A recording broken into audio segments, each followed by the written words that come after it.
Episode 5. Kurang ajar.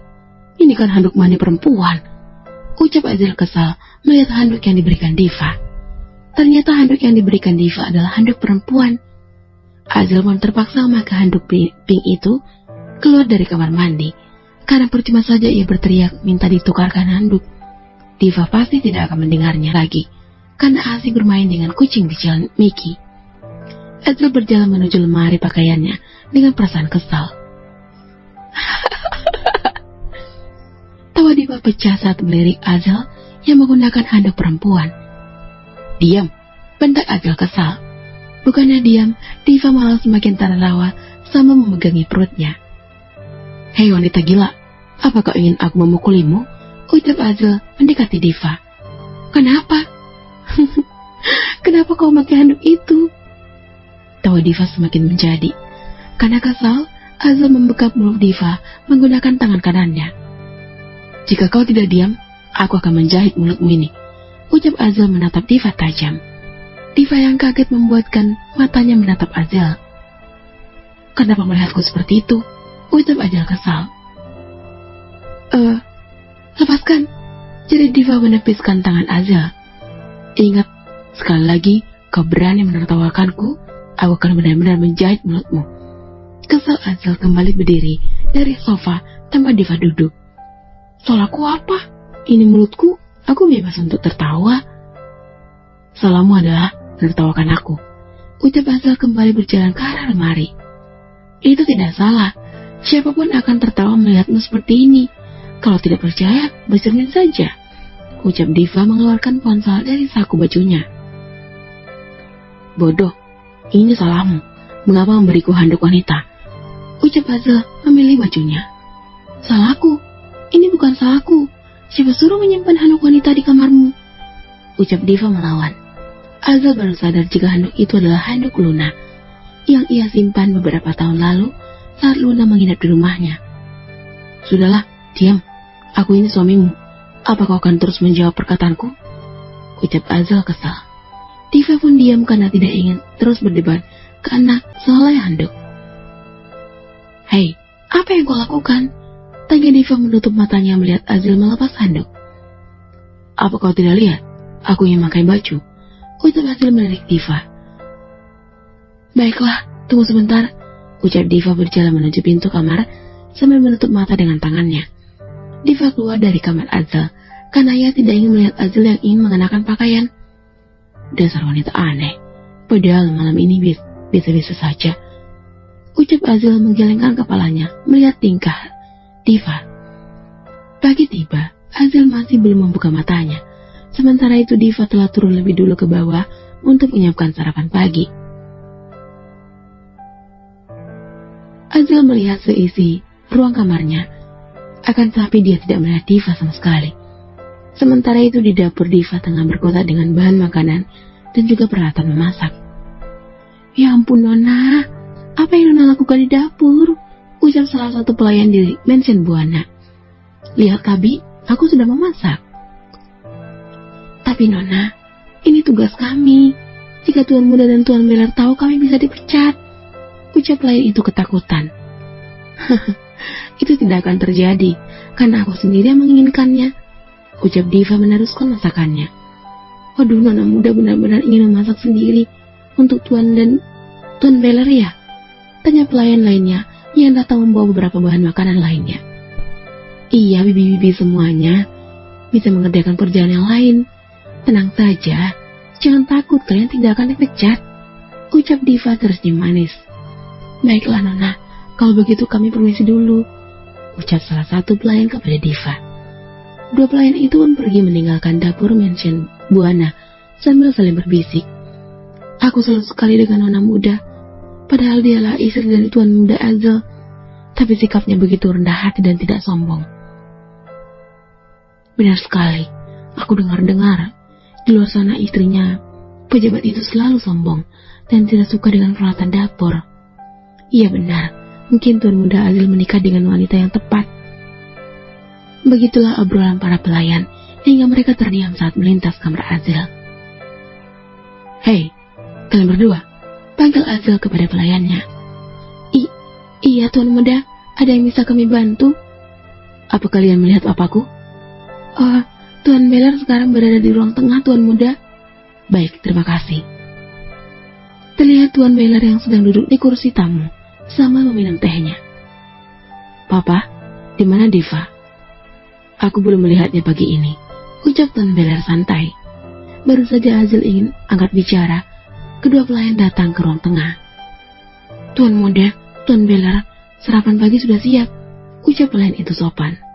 Ah, baiklah, terima kasih, ucap Tuan Beller berjalan meninggalkan Azel yang bingung mencari Diva.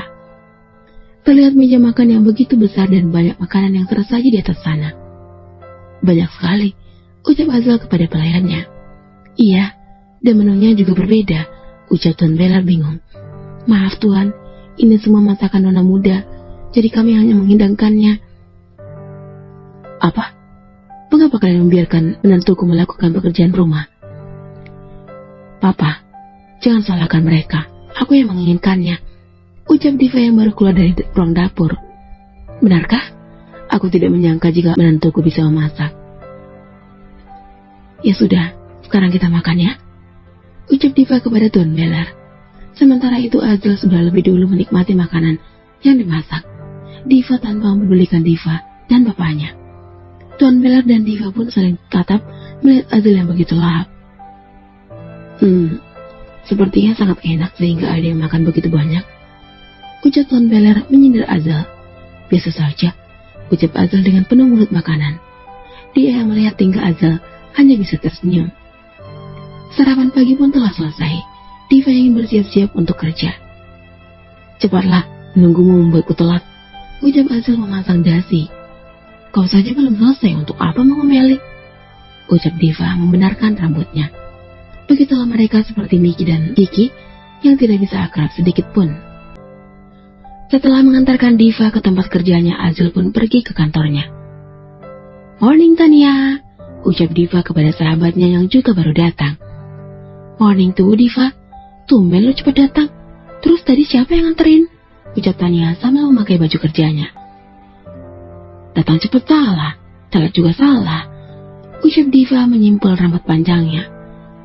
Yalah, kan cuma nanya, ucap Tania mulai mengerjakan sesuatu. Ya udah, gue ke depan dulu. Diva pun berjalan melayani para pengunjung restoran. Sementara itu, Tara, dia sedang merencanakan hal jahat supaya Diva dipecat dari kerjaannya. Tara kembali datang ke restoran tempat Diva bekerja dengan berpura-pura memesan sesuatu. Waiter, ucap Tara kepada Diva. Tara, mau apa lagi dia kesini? Batin Diva. Hei, apa kau tidak mendengar? Ucap Tara kesal. Diva pun berjalan menuju ke arah Tara yang memanggilnya. Mau pesan apa? Aku ingin pesan nasi goreng udang, ucap Tara memilih menu. Oke, ucap Diva singkat dan berlalu mengambil pesanan Tara. Beberapa menit kemudian, Diva datang membawa pesanan Tara. Silakan dimakan, ucap Diva berlalu pergi. Diva tidak tahu jika Tara berniat jahat kepadanya. Tak lama kemudian Tara menjerit seperti orang ketakutan. Tara melempar sendok ke lantai restoran. Semua orang melirik Tara yang seperti melihat setan. Hei pelayan, sini kamu, ucap Tara menunjuk Diva. Drama apa lagi yang dilakukan wanita ini? Batin Diva. Karena tidak ingin membuat masalah, Diva pun kembali berjalan menghampiri Tara. Makanan apa ini? Kau yang meracuniku dengan makanan kotor seperti ini, ucap Tara membentak Diva. Karena suasana begitu ricuh, manajer restoran pun keluar dari ruangannya. Ada apa ini? Ucap manajer restoran kepada Tara. Kebetulan sekali. Lihat Pak, pelayan Anda ingin memberikan saya makanan kotor ini, ucap Tara menunjukkan kecoa di dalam nasi gorengnya. Manajer itu pun melihat dengan seksama. Ternyata benar, ada beberapa kecoa kecil yang bercampur dengan nasi goreng Tara. Diva, tolong jelaskan kenapa makanannya ada kecoa seperti ini. Apa kau ingin membuat restoran kita bangkrut? Bentak manajer tersebut kepada Diva. Tidak, makanan ini bersih, sama sekali tidak ada kecoanya. Jelas dirinya sendiri yang memasukkan kecoa itu untuk memfitnahku, ucap Diva membela diri. Apa kau gila? Mana mungkin aku mencampuri kecoa yang kotor dalam makanan yang akan aku makan, ucap Tara tak kalah kasarnya. Kami minta maaf, Nona, jika pelayan kami telah berbuat salah, ucap manajer itu mencoba meluruskan masalah. Maaf, tidak akan semudah itu. Saya akan menyebarkan berita tentang restoran kotor ini, ucap Tara memotret nasi gorengnya. Nona, tolong maafkan kami. Saya mohon jangan sebarkan berita ini, Nona. Kami bisa bangkrut, ucap manajer restoran itu memohon. Baiklah, saya akan maafkan kalian dan merahasiakan hal ini dengan satu syarat. Katakan, Nona, apa syaratnya? Mudah saja. Kamu cukup memecat pelayanmu yang satu ini, ucap Tara menunjuk Diva. Apa maksudmu? Aku tidak salah, kaulah yang menaruh kecoa itu, ucap Diva marah. Sudah cukup, Diva. Sudah salah, tidak mau mengaku. Mulai sekarang, kau aku pecat. Aku tidak butuh karyawan sepertimu, ucap manajer restoran itu memecat Diva. Tara pun merasa puas atas apa yang dia lakukan kepada Diva. Ia telah merasa berhasil membuat Diva dipecat dari pekerjaannya. Tapi Pak, saya tidak salah, ucap Diva mohon. Sudah, sekarang kamu keluar dari restoran ini. Baiklah. Suatu saat, restoran ini bangkrut, bentak Diva marah. Bagaimana tidak marah? Diva sama sekali tidak bersalah. Tara yang dengan sengaja menaruh kecoa di dalam nasi gorengnya dan mencampurnya. Diva berjalan menuju kamar ganti untuk mengganti pakaian kerjanya. Lah, Div, kau mau kemana? Tanya Tara bingung melihat sahabatnya yang berganti pakaian di saat jam kerja. Aku dipecat. Tania sama sekali tidak mengetahui jika Diva dipecat, karena dari tadi Tania berada di dapur restoran. Apa? Kau jangan bercanda, itu tidak lucu, ucap Tania dengan mata berkaca-kaca. Aku tidak bercanda. Ini semua ulah Tara. Dia yang membuat aku dipecat. Aku tahu dia sengaja mencampur kecoa dalam makanan yang aku bawa untuknya, ucap Diva memegang pundak Tania. Kurang ajar. Wanita jahat itu tidak ada habisnya mencari masalah, ucap Tania marah. Sudahlah, jangan bermasalahkan lagi.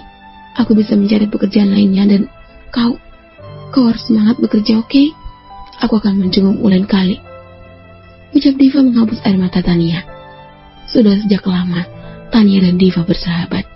Bahkan ketika ada kesusahan masing-masing, mencari satu sama lain untuk berbagi keluh kesah. Bahkan seperti sekarang, mereka masih bekerja di satu tempat. Sampai hari ini Diva dipecat, dan itu membuat hati Tania begitu sakit. Setelah berkata demikian, Diva pun keluar dari restoran itu. Hatinya sudah sakit karena harus meninggalkan Tania di sana. Tetapi apa boleh buat? Diva berjalan gontai menyusuri tepi jalan raya yang begitu ramai. Tak lama kemudian, ada sebuah mobil mewah berwarna merah berhenti di sampingnya. Kasihan sekali kakakku yang satu ini, sungguh malang, ejek Tara turun dari mobil. Orang itu adalah Tara yang memang sengaja ingin mengejek dan membuat Diva semakin sakit hati. Sudah berapa kali aku bilang, jangan panggil aku kakak, karena aku tidak mempunyai adik, ucap Diva malas. Ups, sorry, aku lupa jika kita sudah tidak ada hubungan apapun lagi, ucap Tara sedikit menjauh dari Diva. Maka dari itu jangan pernah ganggu aku lagi, ucap Diva dingin melangkahkan kakinya. Tunggu, bukankah kau telah menjadi nyonya keluarga Buana? Di mana suami tuabang kamu itu? Ucap Tara menahan tangan Diva sambil tersinis. Suami tua bangka? Benar jika aku adalah nyonya keluarga Buana, dan itu mungkin hanya sementara. Tapi Azil, dia bukan laki-laki tua bangka. Apalagi yang dimaksud rubah betina ini? Batin Diva. Hei, mengapa kau diam? Aku bertanya padamu. Oh, apa mungkin kau mencoba merahasiakannya dariku karena kau malu? Ucap Tara semakin membuat Diva muak. Cukup. Aku tidak ingin mendengar kata-kata bodohmu itu. Ingat, mulai sekarang menjauhlah dariku, wanita murahan, ucap Diva berlalu pergi. Ah, sial. Berani sekali dia mengatakanku seperti itu. Lihat saja nanti, aku akan membuatmu malu di hari pernikahanku nanti, ucap Tara masuk ke dalam mobilnya sambil marah. Bersambung.